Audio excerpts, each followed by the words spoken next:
A few moments later.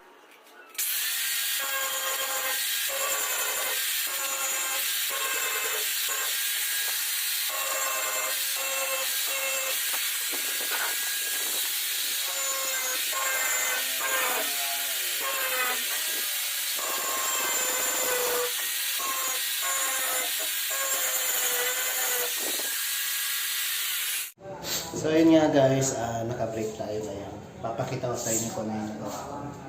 Ayan. Ito yung mga rivets guys. Inano ko na siya, binayad ko na. Para pag winisilya natin, hindi siya maumbok. Ayan. Winisilya ko na siya. Nilagay natin siya ng gasa. Ayan. Ayan yung pinagdugtungan. Ayan. Para pag winisilya siya, hindi siya mabibiyak guys. So, ayan, na-grinder na rin natin ito. Side ng kesam. Nasakagyan ko na ito ng gasa. Tara guys, pahinga muna ha. Break. So guys, ayun na. Ito na natin tatapusin. 1 hour later. Okay, on mo yan. Ito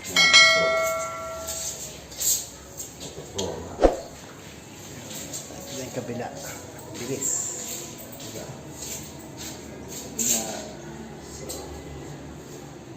Okay.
Okay na siya.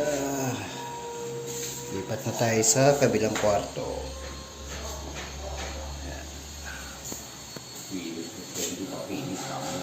Okay na siya i-flat. Hindi ko lang finish. Yan guys, okay na siya i-flat guys. Tapos na yung flatting sa pintura.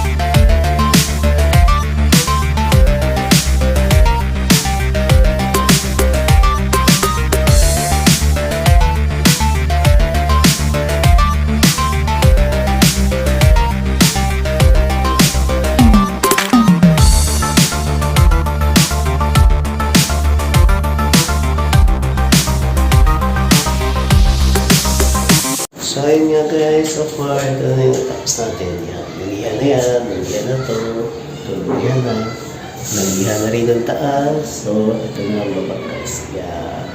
So far, yan ang gagawa natin at tatapusin natin mamaya. Ano guys? Tapos ang aking break. Bye-bye! 5 hours later. So guys, ito na nga yung unang kwarto. Patapos na rin siya. Pinturahan ng plat. Ayan, yung sa Layla. Ayan na lang ang pipinturahan natin mamaya.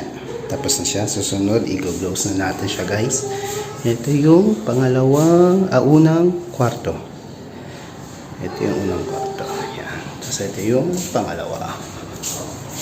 Tapos natin yan guys. Tapos na natin yung pangalawang kwarto. Tapos yung pangalawa, kunti na lang. Yun na lang gagawin sa pangalawang kwarto. Sige, i-update ko na lang kayo guys. Yan. Bibis mo tayong pantrabaho. Paano guys? See you!